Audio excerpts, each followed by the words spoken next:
Bonjour à tous. Shalom à tous. Shalom à tous.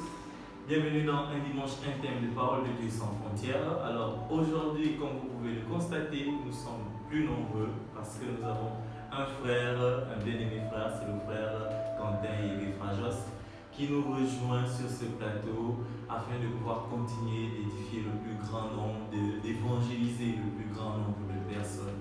Voilà, il était plus ou moins disponible en début, mais il a toujours été avec nous et aujourd'hui il nous fait la grâce de l'avoir parmi nous. Alors aujourd'hui, dans un dimanche intime, nous devons traiter une thématique plus ou moins sensible afin d'encourager tout un chacun à demeurer ferme dans la voie du Seigneur Jésus-Christ. Alors la thématique du jour, c'est les signes que ta prophétie est en marche. Quels sont les signes qui montrent que ta prophétie est en marche? Quelle est donc cette fameuse prophétie? Et donc, nous allons laisser le soin au frère Prince de nous lancer tout doucement dans cette thématique. Merci. Alors, merci frère Jules. Okay. Les signes que ta prophétie est en marche. Pardon. Alors, avant d'aller plus loin, il faudra d'abord qu'on se situe par rapport au thème. La prophétie. Alors, en Jean 3,16, il est écrit: car Dieu a tant aimé le monde qu'il a donné son Fils afin que quiconque croit en lui ne périsse pas mais ait la vie éternelle. Alors, c'est de cette prophétie que l'on veut parler aujourd'hui.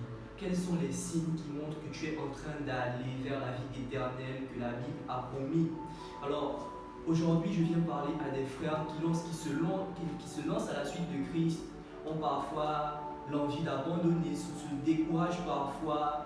En fait, je viens vous dire aujourd'hui que vous n'êtes pas seuls. Non, nous aussi, nous sommes là, nous vivons pratiquement les mêmes situations. Nous avons dans nos vies des situations, en fait, qui parfois nous donnent envie d'abandonner, mais on s'appuie toujours sur le rocher qu'est Christ. Même dans la Bible, Jésus avait prévu ça. Il avait dit: lorsque vous rentrez dans une maison, si on ne vous reçoit pas, eh bien, sortez, secouez la poussière.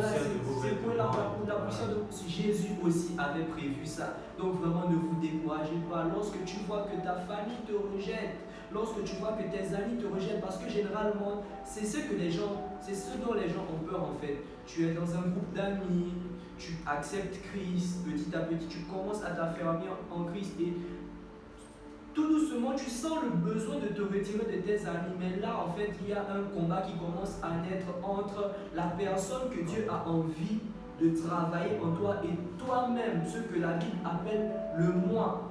Il y a un combat qui commence entre ces deux personnes-là. Mais je viens te dire que tu peux vaincre l'homme intérieur. Tu peux vaincre le toi.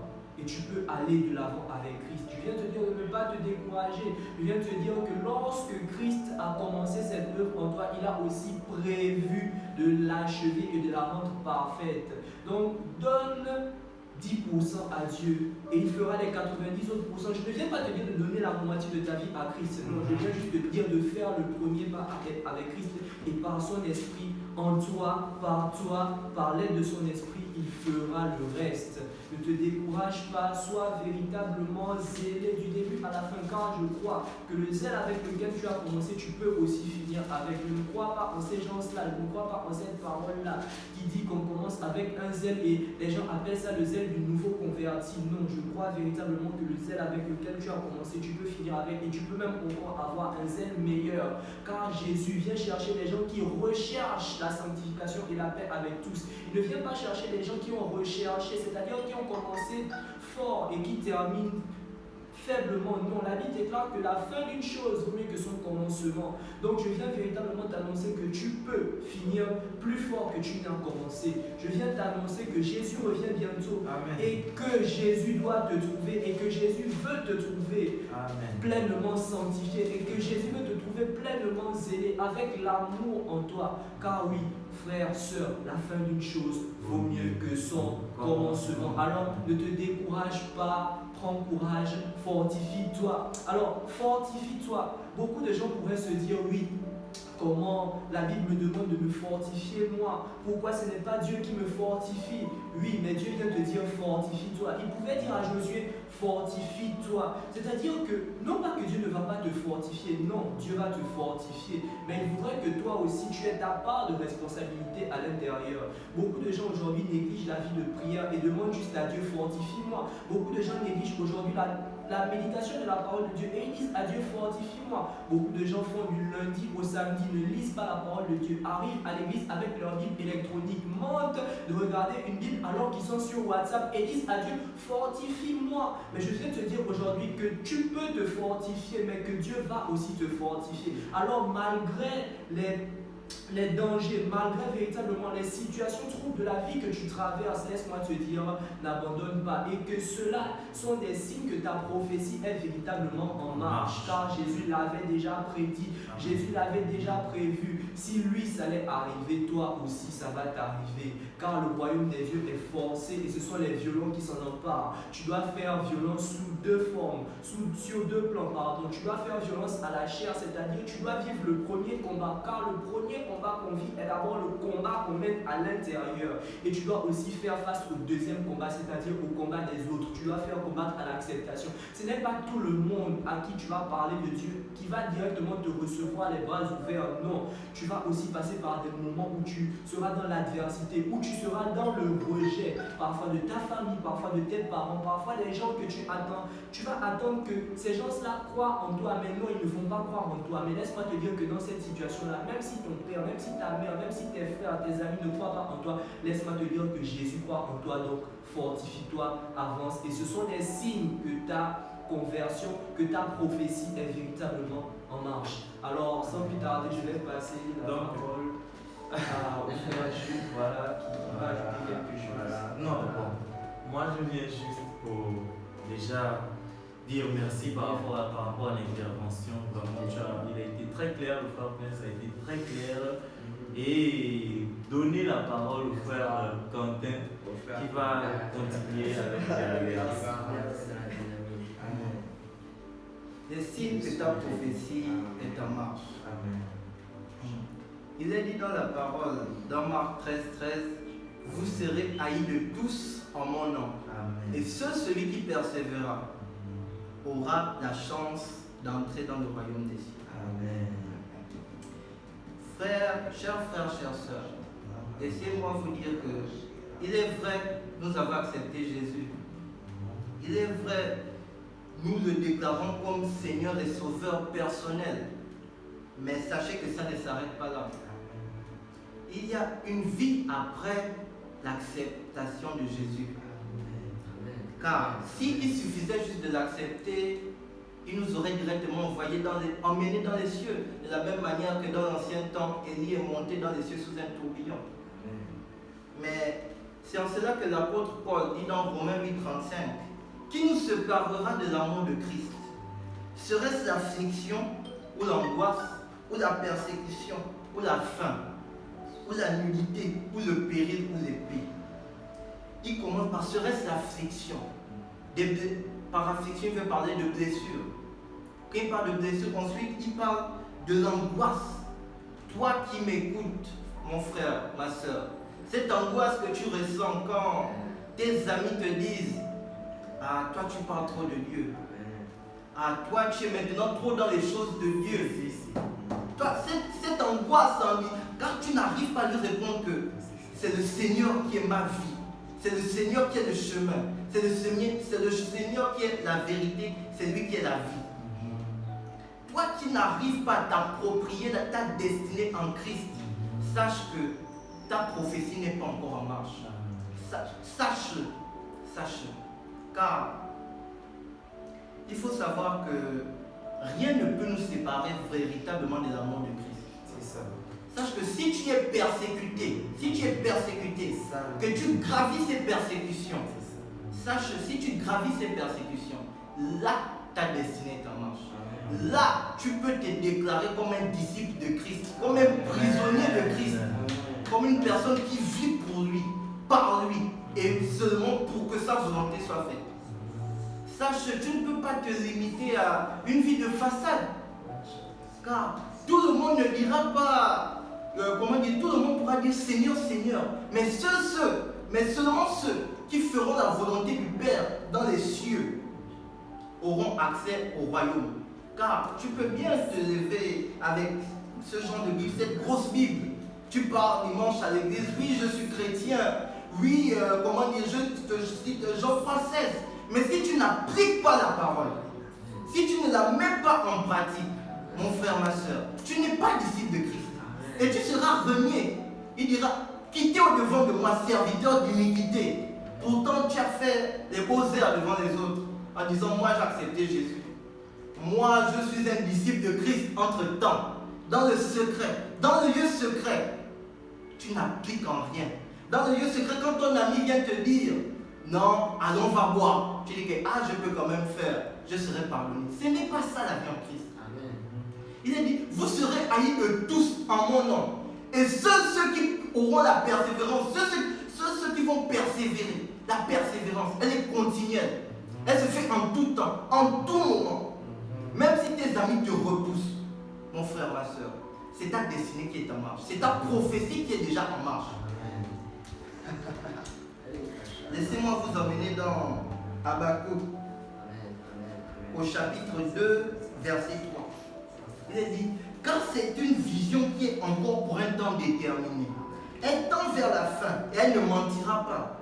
Si elle diffère, attends-la, car elle arrivera certainement, elle ne tardera pas. Mon ami, la parole de l'Éternel n'est pas une parole vaine. Et sache qu'il veille toujours sur elle pour l'exécuter. Il veille toujours sur elle. Il est fidèle à sa parole. Et laisse-moi te dire que la vie en Christ, pour tout le monde, elle n'est pas facile. Il faut se le dire, parce que tu as des amis, tu as des personnes avec qui tu traînais tout le temps. Tu allais sûrement en boîte de nuit, avec qui tu draguais les femmes. Mais quand tu te poses, tu te rends compte que, Seigneur, ce n'est pas la vie que je vais mener. Ce n'est pas la vie que tu me demandes de mener. Tu me demandes de gagner des âmes pour le royaume. Tu me demandes d'être une preuve vivante, d'être rien que par ma personnalité, l'image même de la parole, de ta parole. Aussi vrai que Jésus, c'est aussi vrai que Jésus est la parole faite chair, aussi vrai qu'il est la parole faite chair, aussi vrai, nous devons être des images. Car, sachant que nous qui contemplons la gloire de Dieu, nous sommes transformés en la même image par l'Esprit de Dieu. Donc, il faut savoir que quand tu prends la Bible, quand tu prends les évangiles, tout ce que Jésus fait, son comportement, sa manière d'être, c'est ce que tu dois refléter. Sache que certains dans ton entourage n'auront jamais la capacité de lire la Bible, mais par toi, ils doivent savoir que lui, il représente la parole. Il représente Jésus-Christ. Il représente cette patience, ce calme, cette persévérance, cette capacité à laisser les ennuis, à laisser les angoisses, même s'il est persécuté, même si on se moque de lui, même si, même s'il n'est pas, il n'est pas accepté de nous, il continue sur sa marche, car il est envoyé pour une mission précise. Sache que tu as une destinée. Tu as une destinée. Comme Jérémie, avant même qu'il ne t'ait formé dans le ventre de ta mère, il t'avait déjà établi dans ta génération. Il t'avait déjà voué à un acte particulier. Ne te détourne pas de ta prophétie à cause de mauvais angles, s'il faut le dire ainsi. Ne te détourne pas de ta prophétie à cause de tes amis qui sont clairement charnels, qui n'ont pas encore la révélation. Car sans la révélation, nous sommes des insensés, nous sommes des incrédules. Sans la révélation, je peux être une bonne personne en étant dans le monde, une bonne personne en griffe. Mais si je n'ai pas Jésus, à quoi ça sert? Quand je suis condamné, si je n'ai pas Jésus, je suis condamné. Ne suis pas ça. Concentre-toi, focalise-toi sur Christ, focalise-toi sur Jésus, focalise-toi sur ta prophétie. Je vais nous emmener dans le livre de Jérémie.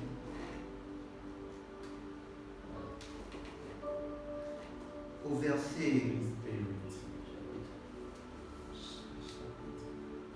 verset 8, chapitre 1, verset 8 de Jérémie. Il est dit, ne les crains point, car je suis avec toi pour te délivrer, dit l'Éternel. Dis-moi, pourquoi tu vas craindre des personnes qui n'ont pas encore cette révélation-là? Pourquoi tu vas craindre leur parole? Pourquoi tu vas craindre leur parole? Il continue dans le verset 9 en disant, et l'Éternel me dit, voici j'ai mis mes paroles dans ta bouche. Regarde, je t'ai établi aujourd'hui sur les nations et sur les royaumes. Toi qui es établi par le fait de prêcher l'évangile, peu importe qui tu es, peu importe le nombre d'années que tu as passé en Christ, même si tu es né de nouveau il y a à peine 2 semaines, sache que l'Éternel a une parole pour toi. Il t'a établi sur les royaumes, sur les nations. Donc ne te limite pas à de simples persécutions. Ne te limite pas à de simples paroles vaines. Ne te limite pas à ça. Prends ta destinée en main. Prends ta destinée en main. Sinon, tu seras en fait comme de l'airain non poli. Tu seras tout simplement venu sur terre comme un passager. Tu n'auras pas accompli ta destinée. Et je sais que ce n'est pas ta volonté. Tu n'as pas accepté Christ juste pour le paraître. Sinon, autant mieux retourner dans le monde. Tu n'as pas accepté Christ juste pour le paraître. Tu as accepté Christ parce que Christ, c'est d'abord une manière d'être. Christ, c'est une vie. C'est un style de vie. Comment vous l'expliquer clairement? Il n'y a pas de mots. Christ, c'est... Amen. Je ne sais pas exactement quoi vous dire. Je vais laisser la parole à mes frères qui vont continuer. Merci frère Nelson, merci frère Camille. Nous avons richement été bénis par le partage. Il ne nous reste plus grand chose à dire. Vous avez tellement tout dit. Alors, on va essayer de compléter. Merci. Alors, ok, soyez bénis, dans le nom de Dieu, soyez bénis. Alors, comme le terme le dit bien, ce sont les signes, n'est-ce pas, qui montrent que ta prophétie est en marche. Comme mes frères l'ont si bien dit, il y a plusieurs signes. Il y a accepter Jésus et il y a persévérer. La persévérance. La persévérance, ce n'est pas 2, 3 jours, 6 jours, c'est jusqu'à la fin. La Bible dit, celui qui persévérera jusqu'au bout sera sauvé. Jusqu'au bout. Pas jusqu'au milieu, pas jusqu'au tiers ou au quart, c'est jusqu'au bout. Et aujourd'hui, nous venons fortifier encore ou encourager nos frères chrétiens qui sont tombés, retombés, encore tombés. Les gars, relevez-vous, c'est pas fini. Allons-y jusqu'au bout, afin que nous puissions, n'est-ce pas, être sauvés. Amen. Nous devons être sauvés. L'objectif est d'être sauvés.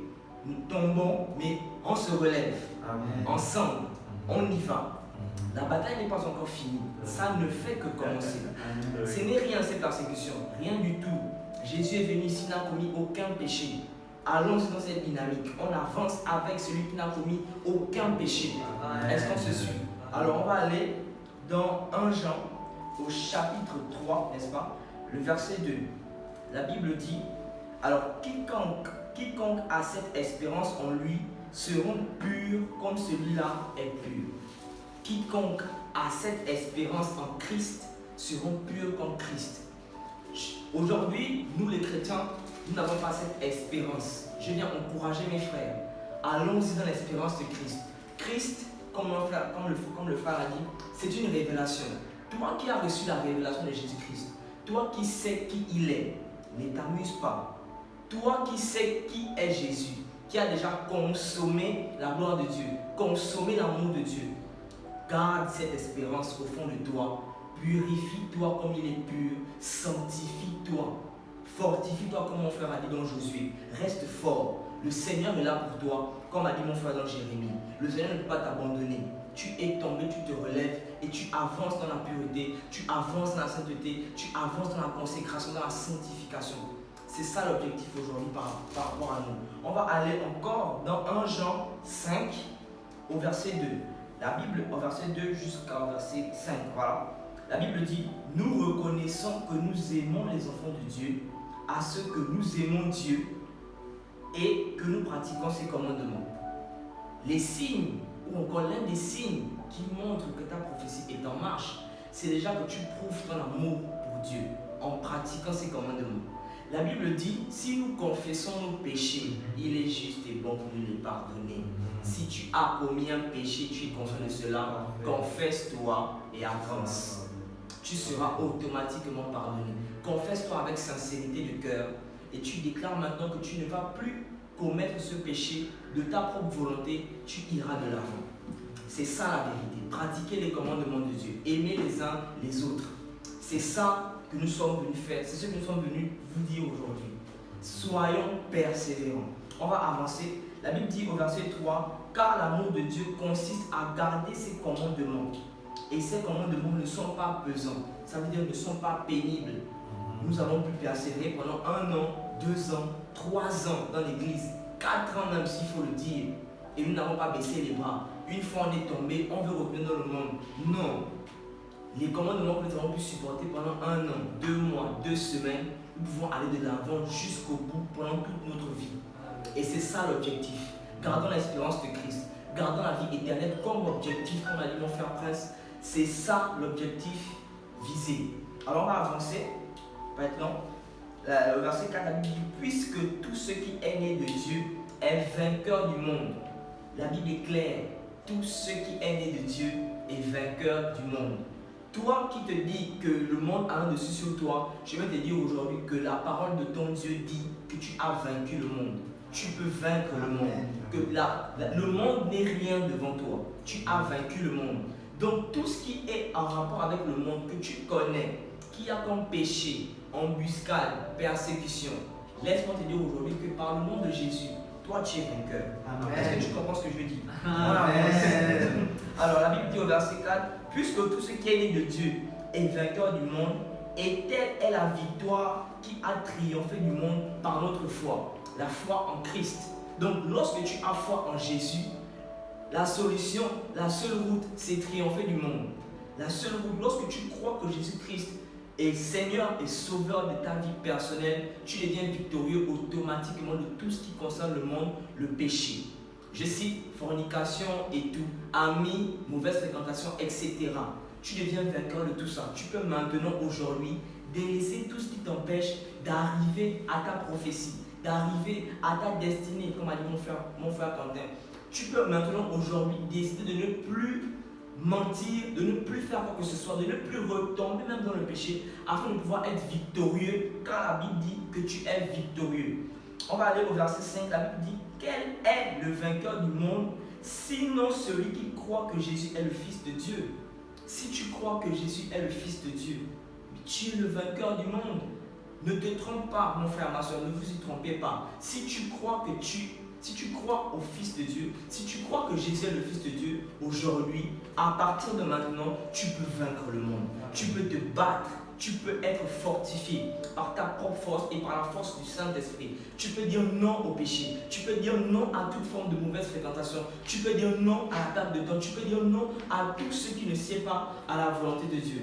Et c'est ce que je suis venu vous dire aujourd'hui, que le Seigneur vous bénisse abondamment. Amen. Bien, nous arrivons au terme de cette séance de partage. Sachez une chose, lorsqu'on parle des signes qui montrent que ta prophétie est en marche, la prophétie dont on parle, c'est la vie que Dieu a promis à ses fils au travers du sacrifice de Jésus-Christ. Jean 3,16 nous dit ceci, car Dieu a tant aimé le monde qu'il a donné son Fils unique afin que quiconque croit en lui ne périsse point, mais qu'ils aient la vie éternelle. La prophétie que Dieu a donnée à l'homme, c'est que lui, en croyant en Jésus-Christ, aura cette vie éternelle-là. C'est cette promesse-là qui s'accomplira forcément au prix de cette conviction, de cette décision de suivre Jésus-Christ de Nazareth. Amen. Mais alors, ce n'est pas tout, comme mes frères l'ont dit, ça ne suffit pas. Il faut bel et bien endurer certaines situations. Alors, la Bible nous dit dans 2 Timothée 3,12, or, tous ceux qui vivent pieusement en Jésus-Christ seront persécutés. Il affirme. Amen. Tous ceux qui vivent pieusement, avec rigueur, tous ceux qui s'attellent à bien marcher avec Jésus-Christ seront persécutés. Mon frère, je viens te demander de ne pas te décourager. Ne te décourage pas. Tu te décourages pourquoi? Est-ce que Jésus lui-même, lorsqu'il a évangélisé, il n'a pas vu qu'il y avait des personnes qui lançaient des pierres, qui ne faisaient rien du tout, qui n'avaient rien à faire de tout ce qu'il disait? Non, il a continué jusqu'à ce que l'heure arrive, qu'il retourne à son Père.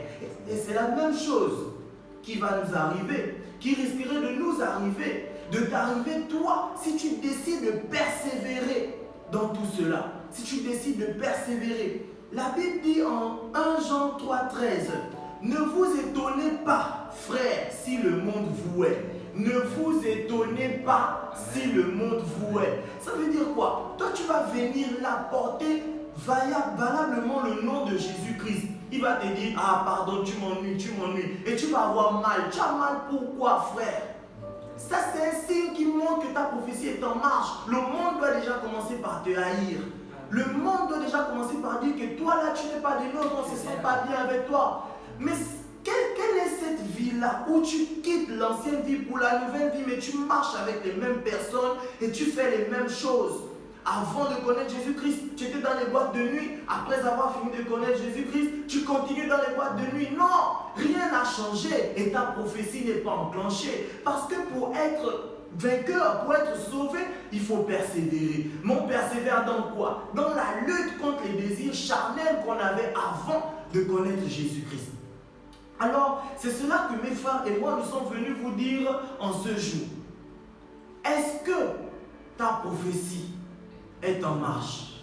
Est-ce que tu commences à vivre la difficulté avec Jésus-Christ? Est-ce que véritablement où tu es là, tu sens déjà ce combat, comme disait mon frère, en ton être intérieur, tu sens déjà ce combat avec les désirs de ta chair? Est-ce que tu le sens? Alors c'est cela que nous étions en train de venir essayer d'exhorter le plus grand nombre. Sachez une chose, si dans ta vie, tu vois déjà cette difficulté, bien-aimé, reste sage, accroche-toi, tu es sur la bonne voie. Ceci, c'est le signe que tu es sur la bonne voie. Amen. Si le monde t'a livré, si le monde t'a sacrifié, si on s'est moqué de toi, parce que tu as dit toi c'est Jésus, parce que tu as dit tu ne touches plus aux femmes, parce que tu as dit tu ne bois plus le vin, à cause de Jésus, sache que là, pendant que eux ils pensent qu'ils ont raison, toi tu n'as pas tort. Ils croyaient avoir raison en sacrifiant Jésus, mais ils se sont rendus compte qu'ils avaient tort. Ils se sont rendus compte qu'ils ont fait ce qu'il ne fallait pas faire, car ils ont rendu Jésus vainqueur. Et toi-même, en suivant ce Jésus, tu as l'assurance du salut, tu as l'assurance de la victoire. Que Dieu vous bénisse abondamment. Jésus est le chemin, la vérité et la vie.